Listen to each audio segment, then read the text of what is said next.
नमस्कार, स्वागत है आपका लोकसभा टीवी के इस खास कार्यक्रम में। मैं हूं मनोज वर्मा। 17वीं लोकसभा के 2 साल पूरे हो चुके हैं।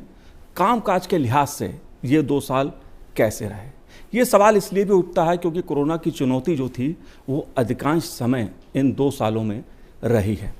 लेकिन अगर कामकाज की बात की जाए तो कामकाज के लिहाज से 17वीं लोकसभा ने कई रिकॉर्ड कायम किए हैं। कई नई पहल इस 17वीं लोकसभा में हुई हैं।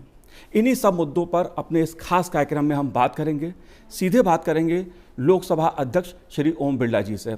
सर, आपका बहुत स्वागत है लोकसभा टीवी पर। जी। अगर मैं बात करूं कोरोना कालखंड की, क्योंकि इन 2 सालों में तमाम तरह की चुनौतियां देश के सामने आईं, संसद के सामने आईं। संसद का कामकाज कैसे चले, ये भी एक बहुत बड़ा सवाल रहा। लेकिन इन 2 सालों में कामकाज के लिहाज से सबसे ज़्यादा रिकॉर्ड बने। क्या कहना है आपका? ये 2 वर्ष निश्चित रूप से सभी मान्य सदस्यों के सहयोग से, उनकी सक्रिय भागीदारी से ऐतिहासिक भी रहे और लोगों का विश्वास और भरोसा भी रहा। हमारे प्रधानमंत्री, सदन के नेता माननीय नरेंद्र मोदी जी, प्रतिपक्ष के सभी नेतागण, सभी दल के सदस्यगण, सबने लोकतंत्र के प्रति लोगों का आस्था विश्वास बढ़े, सार्थक चर्चा हो, संवाद हो, देश के हित में कानून बने, लोगों की समस्याएं सदन के माध्यम से समस्या का समाधान हो। इसके लिए एक व्यापक दृष्टिकोण से सभी मान्य सदस्यों ने अपने विचारों को रखा। देश की सबसे बड़े लोकतांत्रिक संस्था के साथ साथ मैं कह सकता हूं कि विश्व का सबसे कार्यशील लोकतंत्र भारत है। जब हम पूरे विश्व की चर्चा करते हैं तो हमें ये चर्चा करना आवश्यक होगा, इतना बड़ा देश और इतने बड़े देश में हमारा लोकतंत्र जीवंत भी है और 17 आम चुनाव के अंदर जिस तरीके से मतदाताओं ने मतदान किया, लगातार मतदान प्रतिशत बढ़ा है, सक्रिय रूप से महिलाओं ने भागीदारी की है, युवाओं ने भागीदारी की है। उस 17 आम चुनाव के अंदर ये साबित करता है कि लोकतंत्र के प्रति लोगों का विश्वास बढ़ा है, भरोसा बढ़ा है। दूर दराज के ग्रामीण इलाकों के अंदर, आदिवासी इलाकों के अंदर, जहाँ पर रास्ते भी नहीं हैं, वहाँ उत्साह के साथ लोग मतदान करने आते हैं, लोकतंत्र का उत्सव मनाते हैं और इस विश्वास के साथ मनाते हैं कि जो जनप्रति हम चुनकर भेजेंगे वो हमारी समस्या को, हमारी कठिनाइयों को, हमारी बात को संसद के माध्यम से सरकार में रखेगा और एक सार्थक प्रयास से हमारी समस्याओं का समाधान होगा। और यही एक प्रयास रहा जिसके कारण लोकतंत्र के इस मंदिर में कई ऐतिहासिक निर्णय हुए, फैसले हुए, कई विधेयकों पर लंबी चर्चा हुई, संवाद हुआ। कुछ में सहमति बनी, कुछ में असहमति बनी, लेकिन सहमति असहमति हमारे लोकतंत्र की पहचान है और उस पहचान के अंदर जिस दल का बहुमत होता है, जिस विचारधारा को लोग जिताकर भेजते हैं, वह लोगों की भावनाओं के अनुसार कानून बनाने का काम भी करती है और अपनी नीतियों और फैसलों को भी लागू करने के लिए कार्य करती है। लेकिन इस लोकसभा में विशेष रूप से मैंने देखा कि 107 विधेयक पारित हुए इतने कम समय के अंदर, और उसमें सबसे बड़ी बात है कि अधिकतम भागीदारी सदस्यों की रही।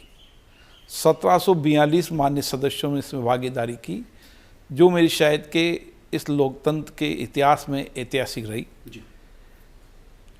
हमारा मानना यही कि जब कानून बनता है उसमें अधिकतम मान्य सदस्यों की सक्रिय भागीदारी रहना चाहिए ताकि अपने विचारों को व्यक्त कर सकें, कानून देश हित में बन सके। कानून बनाने का काम संसद का है और इसीलिए इसमें सभी सदस्यों ने जो सक्रिय भागीदारी निभाई, मैं उन सबको बहुत बहुत शुभकामनाएं देता हूं, बधाई देता हूं कि उन्होंने लोकतंत्र के मंदिर की प्रतिष्ठा बढ़ाने में अपना सहयोग किया। अगर कामकाज की बात मैं करूं तो 14वीं, 15वीं, 16वीं लोकसभा से अगर मैं इसकी तुलना करता हूं 17वीं लोकसभा की, हालांकि अभी 2 साल हुए हैं, 5 सत्र हुए हैं कुल, लेकिन कामकाज के लिहाज से साफ अंतर देखने को मिलता है। खासतौर से अगर 14वीं और 15वीं लोकसभा की मैं बात करूं, 17वीं लोकसभा के 5 सत्रों में 122% से अधिक का कार्य उत्पादकता रही है। इसकी वजह क्या रही? क्योंकि एक छवि संसद की बनी थी कि 14वीं 15वीं लोकसभा में कि काम कम होता है, शोर ज़्यादा होता है, लेकिन इस सदन में हम देख रहे हैं कि कामकाज ज़्यादा होता है। लोगों का लोकतंत्र में विश्वास, चुने हुए जनप्रतिनिधियों की सक्रिय भागीदारी, जी, अधिकतम अवसर देना, पर्याप्त समय देना, जिसके कारण लोकसभा की प्रोडक्टिविटी लगातार बढ़ती गई। कोविड के समय भी जब महामारी थी, उस समय भी माननीय सदस्यों ने सक्रिय भागीदारी निभाई, अपने संवैधानिक दायित्वों का निभाया। उसके कारण 167% उत्पादकता कोरोना के समय देर रात्रि तक सदन चलना जी, और उस सदन में सक्रिय भागीदारी निभाना, मुझे लगता है कि ये माननीय सदस्यों को ही धन्यवाद जाता है जिन्होंने इतनी सक्रियता से सदन की कार्रवाई में हिस्सा लिया। जी, एक बड़ा बदलाव और देखने को मिलता है, या मैं कहूँ एक सवाल और उठता है, अक्सर सवाल उठता है, वो माननीय सांसद सदस्यों की तरफ से ही मैं अक्सर सुनता आया। खासतौर से अगर हम बात करें 16वीं लोकसभा से पहले की, कि जो नए सांसद सदस्य होते थे, खासतौर से उनकी एक शिकायत रहती थी कि हमें बोलने का मौका या तो मिलता नहीं है, मिलता है तो कम बोलने का मौका मिलता है। इस बार नए सांसद सबसे ज़्यादा कहते हैं कि उन्हें बोलने का मौका खूब मिला। इसकी वजह क्या रही? क्योंकि मैं भी सांसद रहा था जी, और मैं इसको समझता था कि 16 लाख, 17 लाख, 15 लाख, 20 लाख मतदाताओं का प्रतिनिधित्व संसद सदस्य करते हैं जनता का। वे व्यक्ति नहीं, एक संस्था है जो उनकी भावनाओं को सदन के माध्यम तक सरकार तक पहुंचाते हैं। मैंने कोशिश की कि पहले सत्र के अंदर ही सभी मान्य सदस्यों को पर्याप्त समय मिले, पर्याप्त अवसर मिले, ताकि वह अपने क्षेत्र की समस्याओं, मुद्दों को भी सदन में रख सकें, कानून बनाने में भी सक्रिय भागीदारी ले सकें, और भी जो हमारे नियम प्रक्रिया के हिस्से हैं, 377 हो या अन्य कई बहस मुद्दों पर बहस हो, उसमें सक्रिय भागीदारी ले सके। इसके लिए मैंने कोशिश की कि जो नए चुने हुए माननीय सदस्य हैं उनको पहली सदन की पहले सत्र में ही बोलने का मौका दिया जाए जी, क्योंकि इस सत्र की ये भी विशेषता रही कि सबसे ज़्यादा महिला सदस्य इस 17वीं लोकसभा के अंदर है जी, और इसलिए मैंने सभी महिला सदस्यों को भी आग्रहपूर्वक किया कि उनको अपनी बात रखनी चाहिए। कुछ विषय अभिलंब लोकमत के शून्यकाल में रखे, कोई ने 377 के रखे, कई विधेयक पर बोली, कई चर्चाओं में बोली, पर अधिकतर महिला सदस्यों ने पहले सत्र में ही अपनी भावनाओं को सदन के माध्यम से सरकार तक पहुंचाया, आम जनता तक पहुंचाया। जी, कुछ महिला सदस्य ऐसी भी थी जो शायद प्रयास न करता तो सदन में न बोल पाती, क्योंकि उनको अपनी क्षेत्रीय भाषा आती थी, क्षेत्रीय भाषा के अलावा और कोई भाषा नहीं आती थी। लेकिन हमारे संसद के अंदर हम विभिन्न भाषाओं के अंदर अपनी बात को कहने के लिए माननीय सदस्यों को आग्रह करते हैं जी, जो अपनी भाषा में कहे, और मुझे लगता है कि उसने अपनी भाषा के अंदर अपनी बात रखी। और जब मैंने दूसरी बार आग्रह किया तो उसने कहा नहीं मुझे बोलना है। तो मुझे अच्छा लगा कि पहली बार जब मैंने बुलाया तो महिला सदस्य ने कहा मैं नहीं बोलती, मुझे इंग्लिश नहीं आती, हिंदी नहीं आती, मुझे उड़िया आती है। तो मैंने कहा जो आपको भाषा आती है जी, उसी भाषा में आप अपनी बात को रखें। और जब उन्होंने बात रखी तो मुझे लगा कि यही इस लोकतंत्र की विशेषता है कि दूर दराज के अंचल से आई हुई महिला जो महिला स्वयं सहायता समूह में काम करती है वो चुनकर आई और सदन में उन्होंने उन महिलाओं की बात, स्वयं सहायता समूह की परेशानी कठिनाइयों को सदन के माध्यम से रखा जी। तो निश्चित रूप से यही भारत के लोकतंत्र की विशेषता है कि यहाँ पर अलग अलग भाषा, अलग अलग संस्कृति, अलग अलग विचारधारा, लेकिन विविधता के अंदर लोकतंत्र की एकता। जी, और बिल्कुल यही खूबी भी है कि सदन में लोगों को बोलने का मौका मिले, और हमने देखा कि आपने लगातार इसके लिए प्रयास किया, लोगों को प्रेरित किया, सांसद सदस्यों को प्रेरित किया कि वो लोग बोलें, चर्चा में भाग लें। लेकिन एक सवाल आता है व्यवधान का। अगर हम 14वीं 15वीं लोकसभा की बात करें, व्यवधान के नए रिकॉर्ड बने, लेकिन 17वीं लोकसभा में व्यवधान हुआ लेकिन बहुत कम हुआ। आप व्यवधान का जो ये मसला है कि सदन चले, आप कहते हैं, लगातार इस बात पे जोर देते हैं कि मुद्दों पे चर्चा हो, किसी भी मुद्दे पे बहस हो, व्यवधान के इस पक्ष को आप कैसे देखते हैं? 17वीं लोकसभा का पहला सत्र जिसमें 37 बैठक हुई, 35 विधेयक पारित हुए, जिसकी प्रोडक्टिविटी 125% रही, उस सत्र की पहली बैठक में कोई व्यवधान नहीं हुआ जी। सदन बाधित नहीं हुआ, देर रात्रि तक सदन चला। एक दिन के अंदर 161 सदस्य मान्य सदस्यों ने शून्यकाल के अंदर अपनी बात को रखी जी। कई ऐसी विशेषता इस सदन की रही जो मुझे भी लगता है कि इतनी अगर सक्रिय भागीदारी मान्य सदस्यों की नहीं होती तो शायद हम अपेक्षित परिणाम नहीं ला सकते थे जी। और जहाँ तक व्यवधान का प्रश्न है, हम सभी पीठासीन अधिकारी समय समय पर इस पर चर्चा करते थे।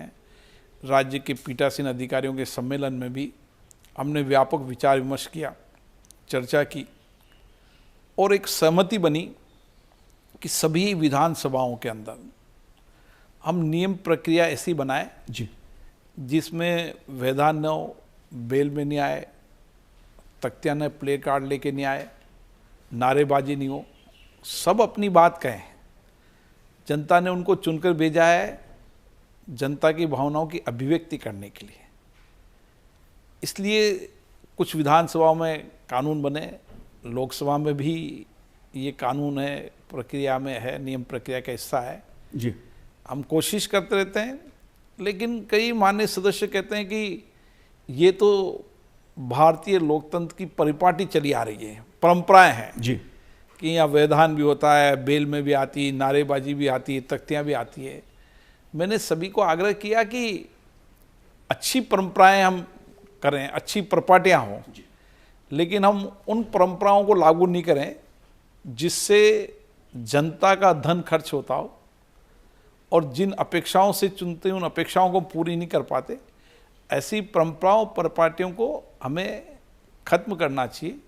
एक स्वस्थ परंपरा हो, स्वस्थ चर्चा हो, चर्चा के अंदर सहमति असहमति हो सकती है, अच्छे वाद विवाद हो, संवाद हो, व्यंग भी हो जी, लेकिन आरोप लगे संसदीय तरीके से।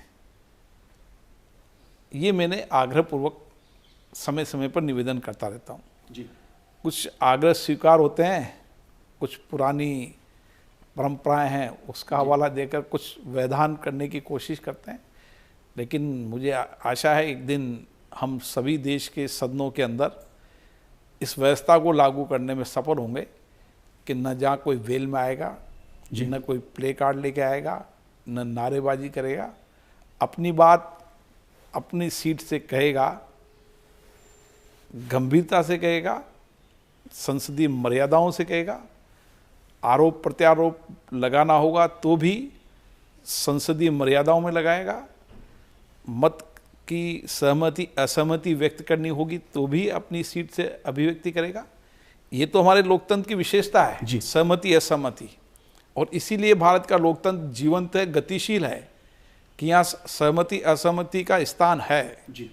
और हमेशा सत्ता पक्ष भी इसीलिए प्रतिपक्ष का सम्मान करता है, उनको विश्वास में लेकर चलता है। इसलिए समय समय पर चर्चा संवाद होती रहती है। जब हमारी संसद का सत्र शुरू होता है तो सभी दल के नेताओं को बुला के हम चर्चा करते हैं किन किन मुद्दों को उठाना है उन पर भी चर्चा होती है। और समय समय में बिजनेस एडवाइजरी कमेटी के अंदर जब बिजनेस तय होता है उस समय भी सबकी सहमति से कौन सा बिजनेस कब लेना है ये भी उस दिन तय होता है। तो ये सबकी सहमति से, सर्वसम्मति से होता है तो सदन चलेगा। मुझे आशा है कि जनता भी इसी अपेक्षाओं को इन लोकतंत्र के मंदिरों को देखती है जी। उनकी भी अपेक्षा ये है कि इस लोकतंत्र की मंदिर में स्वस्थ परंपराएं डले, स्वस्थ चर्चा हो, वाद विवाद हो और हमारी समस्याएं कठिनाइयों पर का समाधान निकले। मुझे लगता है कि ऐसी कोशिश सब जगह कर रहे हैं, इसका परिणाम एक दिन आएगा। जी, सदन सुचारू रूप से चले, अधिक से अधिक सदस्यों को बोलने का मौका मिले, इसके लिए कुछ आपने नई पहल भी की। खासतौर से अगर मैं बात करूं प्रश्नकाल पे आपने खासा जोर दिया कि प्रश्नकाल चले, शून्यकाल के दौरान सदस्यों को अधिक से अधिक मौका मिले।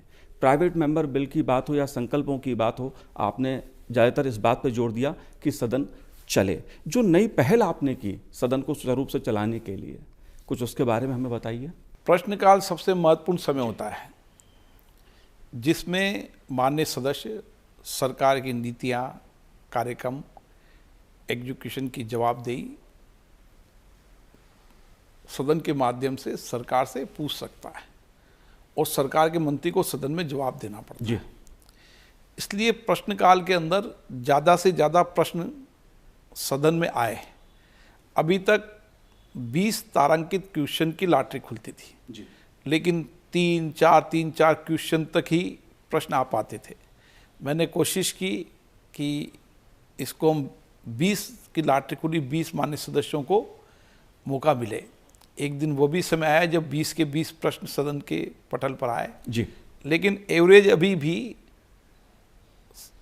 बहुत अच्छा नहीं रहा, 5.37 रहा। अभी तक के एवरेज से तो बेहतर रहा, लेकिन मेरी अपेक्षा है कि हम 20 प्रश्न सदन की पटल पर ला सकें ताकि हम अधिकतम पारदर्शिता तरीके से सवाल जवाब वो पूछ सकें, जवाबदेही भी तय कर सकें और सरकार की नीतियाँ, कार्यक्रम, उसका एग्जीक्यूशन ठीक से हो रहा नहीं हो रहा जी, ये सदन के माध्यम से सरकार भी देख सके। इसके लिए प्रयास जारी है, आएंगे दिन, अपेक्षित परिणाम मुझे आशा है। जी, अध्यक्ष जी, आपने एक कोशिश और की कि जो माननीय सदस्य हैं वो जनता के साथ अधिक से अधिक जुड़ें। कोरोना काल में आपने खास तौर पे अपील की सदस्यों से कि वो जनता से सीधा संवाद करें, जनता की मदद करें। आपने स्वयं भी वो पहल की, आप जनता से सीधे संवाद आपने किया, लोगों की मदद की, हमने सबने देखा, पूरे देश ने उस चीज़ को देखा। आपकी कोशिश ये रही कि सामाजिक कार्यों से सदस्यों की जो भागीदारी है वो बढ़े, जो सरकार की योजना है आम जनता तक पहुँचे, नीचे तक पहुँचे। इसके लिए भी आपने कई बार सदन के अंदर भी, सदन के बाहर भी अलग अलग मंचों से इस पर जोर दिया। आप कैसी भूमिका देखते हैं एक सांसद सदस्य की इस लोकतांत्रिक व्यवस्था में? एक अच्छा सामाजिक कार्यकर्ता, समाज की संवेदना को समझने वाला, जी, उनकी पीड़ा को समझने वाले, उनको दुख को समझने वाला और ठीक से उसकी पीड़ा और दुख में सहभागी बने, कैसे उसकी दुख पीड़ा को दूर कर सके, वही अच्छा राजनेता हो सकता है और वही अच्छा जनप्रतिनिधि है। जी, और जनता यही उससे अपेक्षा भी करती है कि मेरा जनप्रतिनिधि मेरे सुख दुख में भागीदार बने, मेरी कठिनाई परेशानियों को समाधान करने में मेरी मदद करे और उसके हर कार्य में संवेदना होनी चाहिए। और जब ये उसके मन में ये भाव आएगा कि इसकी पीड़ा, इसका दर्द, इसकी कठिनाई, इसकी परेशानी मेरी है जी, तो मुझे लगता है कि वो एक आदर्श स्थिति बनेगी। और इसीलिए समय समय पर हम जितनी भी लोकतांत्रिक संस्थाएं हैं, चाहे ग्राम पंचायत हो, नगर पालिका हो, विधायक हो, चाहे माननीय सांसद हो, सभी में हमारा प्रशिक्षण शिविर चल रहा है कि हम जनता के प्रति अधिकतम जवाबदेही बने, जी, संवेदना के साथ काम करें। कोई भी महामारी हो, कोई भी कठिनाई हो, कोई भी संकट हो, उस संकट के अंदर सामूहिकता से काम करके समाधान करें। अभी कोरोना संक्रमण के समय भी हमारे जनप्रतिनिधियों ने सक्रिय भागीदारी निभाई, अपने अपने क्षेत्रों के अंदर उनकी कठिनाइयों को, उनकी मुसीबतों को कम करने का प्रयास किया। ऐसे सभी देश के लोगों ने अपने अपने क्षेत्र में, चाहे व्यक्ति अकेला हो, चाहे समाज हो, चाहे सिविल सोसाइटी हो, चाहे संस्थाएं हो, चाहे एनजीओ हो, सबने सामूहिकता से कोरोना की पहली वेव में भी काम किया, कोरोना की दूसरी वेव में भी काम किया, और उन सब संकट के समय एक सहयोगी के रूप में अपनी स्वप्रेरणा से सबने इस चुनौती का मुकाबला किया। आज यही हमारी सामूहिकता के संकल्प की शक्ति है कि हम इस महामारी हो, चाहे कोई भी संकट हो, कोई भी आपदा हो, उसमें सामूहिकता से मुकाबला करने की ताकत भारत के 130 करोड़ लोगों में है, और इसी कारण हम हर चुनौतियों का मुकाबला करके उस चुनौतियों को निकलते हैं। मुझे आशा है इस ताकत और शक्ति को, सामूहिक शक्ति को और बढ़ाने की आवश्यकता है। इसमें जनप्रतिनिधि की भूमिका इसलिए महत्वपूर्ण है कि वह समाज का नेतृत्व करता है, इसलिए पहल उसको करनी पड़ेगी। ये मेरा आग्रह उनसे रहता है। अध्यक्ष जी, एक और बड़ा बदलाव हमने देखा कि लोकसभा सचिवालय पेपरलेस बने और ई प्रश्न के जरिए प्रश्नों की संख्या अब बढ़ी। डिजिटल भविष्य की दृष्टि से लोकसभा ने आपके नेतृत्व में कदम आगे बढ़ाए हैं। इस दृष्टि से क्या कुछ खास हुआ? डिजिटल माध्यम का उपयोग माननीय सदस्य भी करने लगे हैं, और डिजिटल का उपयोग हमारी संसद के सचिवालय भी करने लगा है। पहले डिजिटल से ऑनलाइन क्वेश्चन 40% लोग प्रश्न डालते थे, अब 90% ऑनलाइन प्रश्न डिजिटल के माध्यम से वो लगाते हैं। हमारी कोशिश है कि हम किस तरीके से 100% डिजिटल की ओर बढ़े। इसके लिए हम माननीय सदस्यों से भी प्रयास कर रहे हैं। सचिवालय को हमने पूरा डिजिटलीकरण करने का काम कर लिया है। हमारी लाइब्रेरी हो, हमारी रिसर्च विंग हो, उनको हमने डिजिटल कर दिया है। यहाँ पर 1854 से लेकर और अभी तक का रिकॉर्ड हमने डिजिटल कर दिया है। 170 साल का हमने रिकॉर्ड डिजिटल किया है। हमने हमारी लाइब्रेरी को डिजिटल करने का काम अभी कुछ ही दिनों में पूरा हो जाएगा। इस तरीके से हर सेक्टर को हम डिजिटल करने के साथ साथ कागज़ का कम उपयोग होगा और मुझे आशा है कि नई संसद इसके लिए और उपयोगी होगी कि हम संसद के अंदर भी अपने सारी चीज़ों को डिजिटल करने में कामयाब होंगे। आपने नई संसद की बात की। नई संसद की बिल्डिंग का निर्माण कार्य शुरू हो चुका है, लेकिन अक्सर एक सवाल इसको लेकर पूछा जाता है, और वो मैं सवाल आपसे भी जानना चाहूँगा क्योंकि देश के लोग भी जानना चाहते हैं कि इसकी ज़रूरत क्यों महसूस की जा रही है। हमारी संसद का वर्तमान भवन जो हमारी आस्था विश्वास का प्रतीक है, जहाँ पर देश ने आज़ादी भी प्राप्त की, भारत का संविधान भी यहाँ बना, कई ऐतिहासिक निर्णय यहाँ पर हुए, देश के हित में निर्णय हुए, कई कानून यहाँ पर बने, कई नेताओं का समर्पण इस संसद के अंदर है। लेकिन ये जब संसद बनी थी उस समय उस वर्तमान आवश्यकता के अनुसार इस संसद का उपयोग पूर्ण था लेकिन आज भी जो बार का ढांचा है, मैं कह सकता हूँ कि विश्व के अंदर सबसे बड़ी संसद हमारी है, और उसके ढांचे को आज भी देखें तो हमें गर्व होता है। लेकिन आंतरिक रूप से हमने संसद के अंदर जो जो आवश्यकताएं पड़ती गई, उन आवश्यकताओं के अनुसार हम परिवर्तन करते चले गए और इतना परिवर्तन कर दिया हमने कि अब उसमें कोई विस्तार की गुंजाइश नहीं बची, और सदन के अंदर सदस्यों को बैठने में कठिनाई होती है, और उसके अलावा अन्य उपयोगी संसाधन जो आवश्यक होते हैं उनकी भी कमी यहाँ पर होती है, क्योंकि भविष्य के अंदर हमारे माननीय सदस्यों की संख्या भी बढ़ेगी। हमारा वर्तमान जो अंदर का बैठने वाला सदन है, वो सदन अभी बहुत छोटा है, इसलिए एक नए सदन की आवश्यकताओं को सब माननीय सदस्य महसूस करते थे।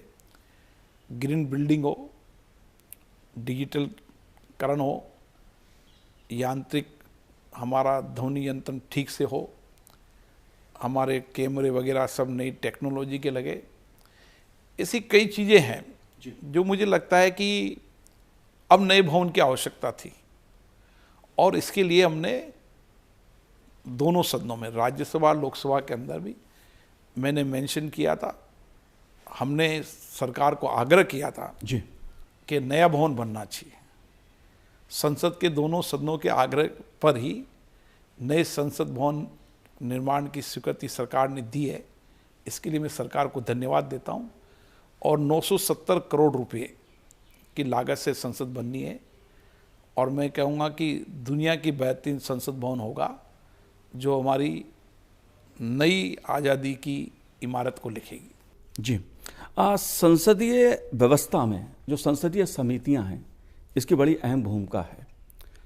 वर्चुअली ये कैसे काम करें, क्योंकि इस तरह की मांग भी उठती रही। संसदीय समितियां और कितने प्रभावी ढंग से कार्य कर सकें, इसको लेकर आपकी कोई योजना? संसदीय समिति आज भी हमारे भारत के लोकतंत्र की एक मिनी संसद की तरह काम करती है। जी, वहाँ दल से ऊपर उठकर, विचारधारा से ऊपर उठकर एग्जीक्यूटिव के जवाबदेही से काम करे, इसके लिए समय समय पर संसदीय समिति अपनी सिफारिशें करती है, अपने सुझाव देते हैं।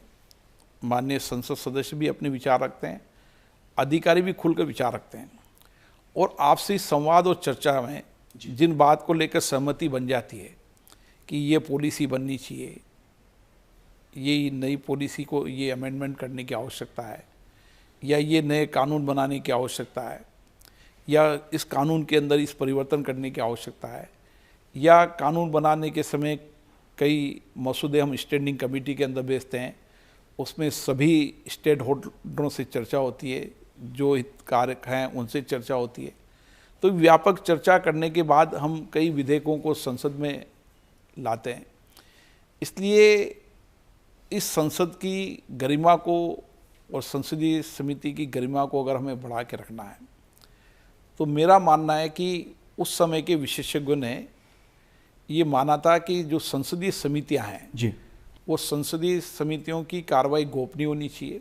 जब तक आवश्यक न हो, जब तक इसको पब्लिक डोमेन में नहीं लाना चाहिए, इसका सीधा प्रसारण नहीं होना चाहिए। इसके कारण क्या हुआ, हमारी संसदीय समितियों का कार्य भी ठीक से चलने लगा था। कुछ माननीय सदस्य अभी कहते हैं कि वर्चुअल समिति होनी चाहिए। उस समय जब बनाया था, जब ये बात सही है कि क्योंकि ऐसी महामारी आएगी, ऐसा समय आएगा कि मनुष्य नहीं मिल पाएंगे, लेकिन आज भी मेरा मानना है कि हमें उन सब बातों पर विचार करना चाहिए कि वर्चुअल होना चाहिए नहीं होना चाहिए, क्योंकि वर्चुअल होने के कुछ लाभ भी हैं, कुछ नुकसान भी हैं। इसलिए कोई अगर माननीय सदस्य सदन के अंदर कोई अपनी बात रखेगा, तो उसके लिए मैं हमारी नियम प्रक्रिया के अंदर जो 266 में है, उस नियम प्रक्रिया को परिवर्तन करना पड़ेगा। लेकिन जो लोग पत्र लिख रहे हैं माननीय सदस्यगण, वो जब कोविड के समय जब सदन चल रहा था, जब किसी ने इस विषय को नहीं उठाया जी, वह माननीय सदस्य को अपनी बात कहने का अधिकार है। वो फिर कहेंगे तो सदन के पटल पर फिर उनकी बात को लाया जाएगा, नियम प्रक्रिया कमेटी में ले जाया जाएगा, वहाँ चर्चा होगी, और जो सहमति वहाँ पर बनेगी उसके आधार पर सदन में ले जाया जाएगा, और सदन में जो फैसला होगा उसके आधार पर नियम प्रक्रिया के अंदर परिवर्तन होगा।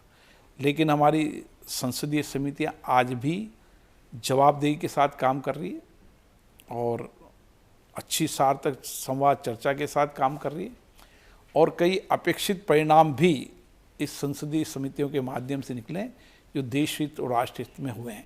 जी अध्यक्ष जी, अंतर्राष्ट्रीय स्तर पे भारत की संसद की, भारत की लोकतांत्रिक व्यवस्था की बहुत प्रतिष्ठा है, बहुत सम्मान है, और हमने देखा पिछले 17वीं लोकसभा में आपने लगातार ये कोशिश की कि अंतर्राष्ट्रीय मंचों पर जो भारतीय लोकतंत्र है वो मजबूत हो, उसकी मजबूत छवि बन के उभरे।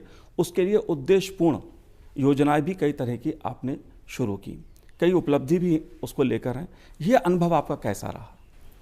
ये बात सही है कि अंतर्राष्ट्रीय स्तर पर भारत की छवि और प्रतिष्ठा बढ़ी है। और हमारे प्रधानमंत्री जी ने भी पूरे विश्व के अंदर भारत की प्रतिष्ठा छवि को बढ़ाया है।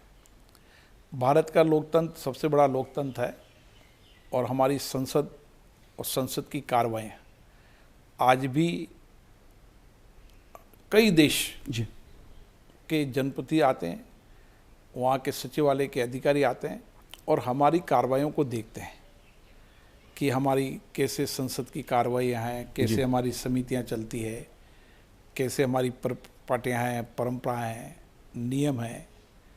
तो मैं कह सकता हूँ कि भारत की संसद की लोकतंत्र के प्रति अटूट विश्वास और आस्था, यही हमारी शख्सियत है इस संसद की। जी। और इसीलिए हम कहते हैं कि हमारा लोकतंत्र गतिशील भी है, क्रियाशील भी है और हमारी संसद जनता के प्रति जवाबदेही भी है।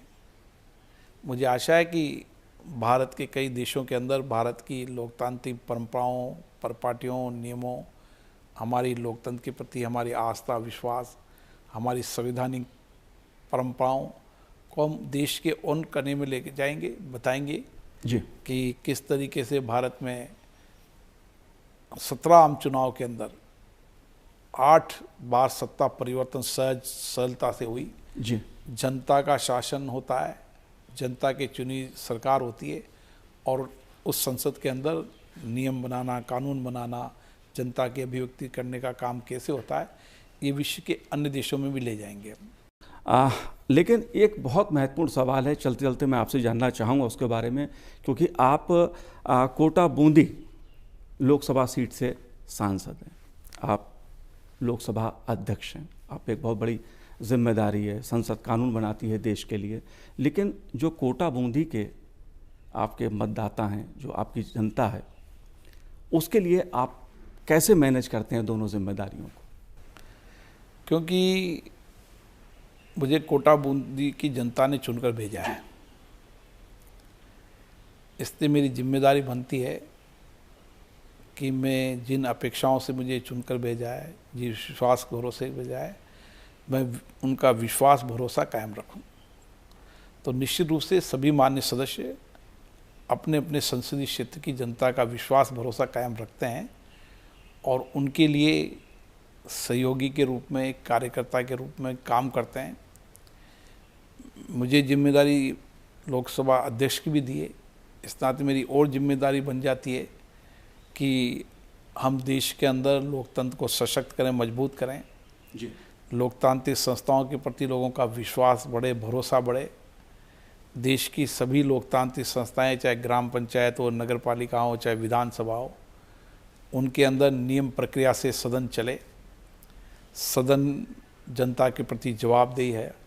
ये सारा काम, क्योंकि लोकसभा सर्वोच्च संस्था है जी, इसकी नैतिक जिम्मेदारी बन जाती है कि देश के लोकतांत्रिक मूल्यों को हम और मजबूत करें, हमारी संवैधानिक निर्वहन को और ठीक से निभाएं। इसके लिए प्रयास करते रहते हैं और मुझे आशा है कि हम और भरोसा देश की जनता का कायम करेंगे, हमारी देश की सर्वोच्च संस्था के प्रति जी, और जवाबदेही से काम करेंगे। जनता की अपेक्षा, आकांक्षाओं को सदन पूरा कर सके, ऐसा प्रयास करेंगे। मुझे आशा है कि सभी मान्य सदस्य इसमें सक्रिय भागीदारी निभा रहे हैं, जिसका परिणाम है कि जनता का विश्वास भरोसा बढ़ा है। और भागीदारी कैसे बढ़ा सकते हैं, इस पे समय समय पर और काम करने की आवश्यकता है, तो और विकल्पों पे विचार करेंगे। जी, आपने हमसे बात की, आपका बहुत बहुत धन्यवाद। तो हमारे इस खास कार्यक्रम में आज इतना ही, मुझे दीजिए आज्ञा, नमस्कार।